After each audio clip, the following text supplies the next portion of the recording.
जैन साहब बहुत बहुत शुक्रिया। Major general SBP Singh sir, शुक्रिया एक बार फिर से। जय हिंद सर। आपको आपने समय मुझे दिया है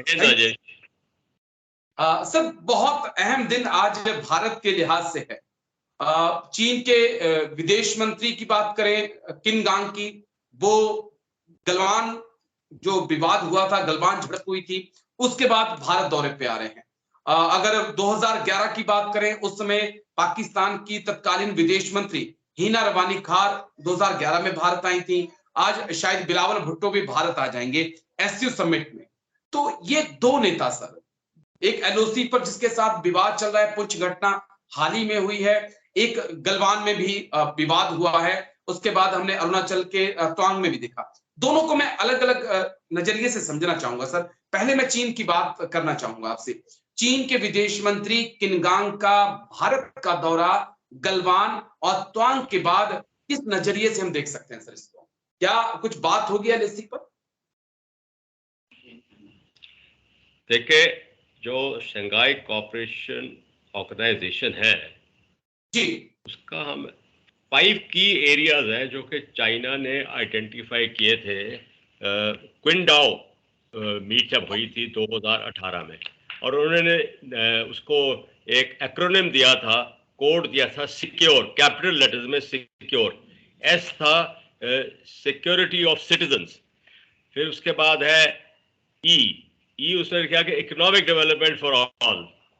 तीसरा उसने बोला connecting the region, connectivity, regional connectivity. चौथा उसने बोला यू के लिए यूनाइटिंग द पीपल, और अगला are respect for sovereignty and integrity of all, and आखिरी जो ई है वो है एनवायरमेंटल प्रोटेक्शन। तो एससीओ का जो है एक मल्टीलैटरल ऑर्गेनाइजेशन है। हम जानते हैं 8 नेशंस की ऑर्गेनाइजेशन है। जुलाई में जब मेन समिट होगी ईरान भी दाखिल हो जाएगा। उसके अलावा डायलॉग पार्टनर्स हैं और कुछ ऑब्जर्वर स्टेटस नेशंस हैं। और ये हम बोलते हैं कि यूरेशियन ऑर्गेनाइजेशन है, कि हमें समझना बड़ा जरूरी है। यूरेशियन ऑर्गेनाइजेशन है, और अगर ये और एंटी वेस्ट है, बट नॉट, अगर हम सही तरीके से देखें, आज की जो स्ट्रैटेजिक या रणनीति है, डिप्लोमेसी है, उसमें हम किसी देश या किसी ब्लॉक को एंटी नहीं बोलना चाहिए, नहीं समझना चाहिए, क्योंकि इतने बदलाव आए जाते हैं, बड़ी डायनामिक एनवायरनमेंट है। अच्छा, अभी जो यूरेशियन का है, ये मैं बता रहा हूं कि जोग्राफर्स ने, जो मिलिट्री ज्योग्राफी के जो उस्ताद थे पुराने, उन्होंने तो यूराल माउंटेन जो यूरोप में है उस साइड से शुरू किया था, और ये लगभग भारत तक आता था। पर मॉडर्न जो मिलिट्री ज्योग्राफर्स हैं उन्होंने यूरेशिया को साउथ चाइना सी, फिलीपींस तक आइडेंटिफाई किया है। तो क्योंकि कनेक्टिविटी इज द मेन है। और रूस का जो चीन का जो मुद्दा है कि इंटरनेशनल पावर बने, और हमने उसका चीन का रोल देख लिया है रिसेंटली, जब उसने सऊदी अरेबिया और ईरान के बीच में फैसला करा के एक पीस डील कराई। वैसे ही चीन ने अपना हाथ आगे बढ़ाया है रूस के अंदर, 12 पॉइंट प्रपोजल, बेशक नाटो और वेस्ट ने किया। अभी आपका जो है सवाल, इसको मद्दे में रखते हुए बैकग्राउंड में आपका सवाल है कि जो चीन के जो ये फॉरेन मिनिस्टर आ रहे हैं, और जो हमारा गलवान का इशू है या चाइना के साथ जो बॉर्डर इश्यूज हैं, उसका क्या स्टेटस है। इसको भी मैं डिफाइन करूंगा कि जब से हमें आज़ादी मिली, जो हमने ब्रिटेन से अपने बॉर्डर इनहेरिट किए थे, वो एक तरह के क्लियरली डिमार्केटेड और डिफाइंड नहीं थे। चाइना भी उसका एडवांटेज ले रहा है, और बेशक भारत भी उसको मतलब एक्सेप्ट नहीं कर रहा जो चीन के क्लेम है। और सबसे बड़ा मैं समझता हूं कि चीन का क्लेम कमजोर है कि तिब्बत उसका हिस्सा कभी नहीं था। अभी आके लद्दाख अरुणाचल में क्लेम डाल रहे हैं, तो अगर मेरे को हिस्टोरिकल पर्सपेक्टिव डालना है तो मैं बोलूंगा कि तिब्बत तो तुम्हारा नहीं था, तो तुम कहां से आके क्लेम कर रहे हो। तो ये पॉइंट है। अभी आप अपना जो सवाल है ना कि खास इश्यू क्या आपने एड्रेस करना है, मुझे फिर से आप दोहराएं। मैं इशू ये एड्रेस करना चाहता था, क्योंकि रक्षा मंत्री जब चीन के भारत आए थे, ली शांगफू, तो रक्षा मंत्री राजनाथ सिंह ने बिल्कुल साफ कर दिया था कि LAC पर तनाव, विवाद और साथ में आप चाहते हो कि अच्छे रिश्ते, ये दोनों एक साथ नहीं चल सकते। लेकिन दूसरी चीज ये भी है सर कि इस चीज को, जो सीमा का विवाद है, इसे रक्षा मंत्रालय दोनों देशों के हैंडल नहीं कर रहे हैं, विदेश मंत्रालय ही हम देख रहे हैं कि 2020 से हैंडल कर रहे हैं। तो क्या ये जो आज क्या जो चीन के विदेश मंत्री हैं किन गांग और विदेश मंत्री एस जयशंकर की जो मुलाकात है, क्या लद्दाख, डेमचौक, देवसांग के बारे में, अरुणाचल के बारे में बातचीत हो सकती है?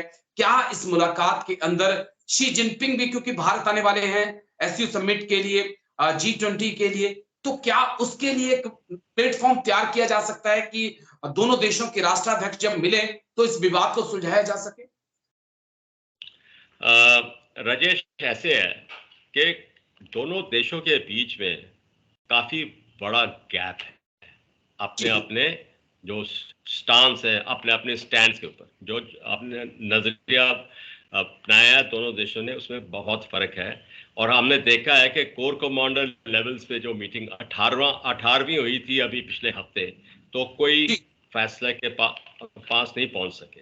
अभी ये रक्षा मंत्री भी उनका आया था चीन का, उसने बड़ा एक हार्ड लाइन अडॉप्ट की थी। और भारत ने इसके ऊपर क्या एम्फसाइज किया है, और जो कि SCO के देशों को साथ लेके गए हैं इसमें, तो उनका एक जो एजेंडा फाइनलाइज हुआ है, तो अल्टीमेटली समिट मीटिंग में पेश होगा, वो था कि secure, stable and prosperous region होनी चाहिए, रिस्पेक्ट फॉर टेरिटोरियल इंटेग्रिटी होनी चाहिए, जो कि एक चीन के तरफ ओब्लिक रेफरेंस था।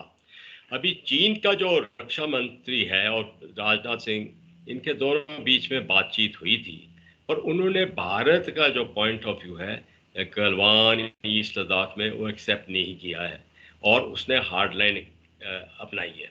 अब इसमें हमारा मेन इश्यू है डेप्सैंग और ये हॉट स्प्रिंग एरिया, जहाँ पे फैसला नहीं हो रहा है, और भारत ने इसमें बहुत ज़्यादा एडजस्ट कर लिया है। मैं समझता हूँ कि हमने एक तरह की बहुत डिफेंसिव पोस्टर एक्सेप्ट करके ईस्ट ऑफ कैलाश रेंज जो थी, कि चुशुल बाउल था जो, वहाँ से जहाँ पे हमारी ITBP के जवान ने जाके ऑक्यूपाई की थी हाइट्स, और पूरा चीन के ऊपर डोमिनेशन हो गई थी, वहाँ से हमने वेकेट कर लिया। ये मैं समझता हूँ हमारी अपनी डिफेंस डिप्लॉयमेंट और अपनी defence potential to fight a war जब भी हो, उसमें थोड़ी कमी रह जाएगी। ये चीन यहाँ से विड्रॉ नहीं करेगा। वजह ये है, जो 1962 की लड़ाई हुई थी, उस समय चीन आगे तक आ गया था, बाद में उन्हें यूनिलैटरल सीज फायर डिक्लेयर करके 20 किलोमीटर वापस चले गए। अभी चीन बोलता है कि हमारी जो LAC है वो लाइन है जहां चीन पहुंचा था 62 वॉर में, और भारत नहीं एक्सेप्ट करता। और इसमें क्या है कि 2 से लेके 20 किलोमीटर एक लाइन में फर्क और अंतर पड़ता है। अगला पॉइंट है कि करीबन 63 या 65 पेट्रोलिंग पॉइंट है यहाँ पे, जो एरिया डिस्प्यूट है ईस्ट लद्दाख में, उसमें 26 पॉइंट पे चीन ने एक तरह का हमारा ब्लॉक कर दिया पेट्रोलिंग के लिए, तो ये भारत के लिए नुकसानदार है। नेक्स्ट पॉइंट है ये जो डेप्सैंग है, देखिए ये हमारे को बहुत एडवांटेजेस पोजीशन में है, क्योंकि हम रोल डाउन कर सकते हैं मैकेनाइज्ड फोर्सेस में अक्साई चीन के अंदर, और चीन की जो डिफेंस पोटेंशियल है उसको हम काफी खतरे में डालते हैं। और चीन इसको काउंटर करने के लिए हमारा जो DSBO है रोड, ये दारबोक DBO रोड, उसको इंटरडिक्ट करना चाहता है, और डेप्सैंग पे अगर वो कब्जा रखेगा तो चीन ने अपना मकसद पूरा कर लिया।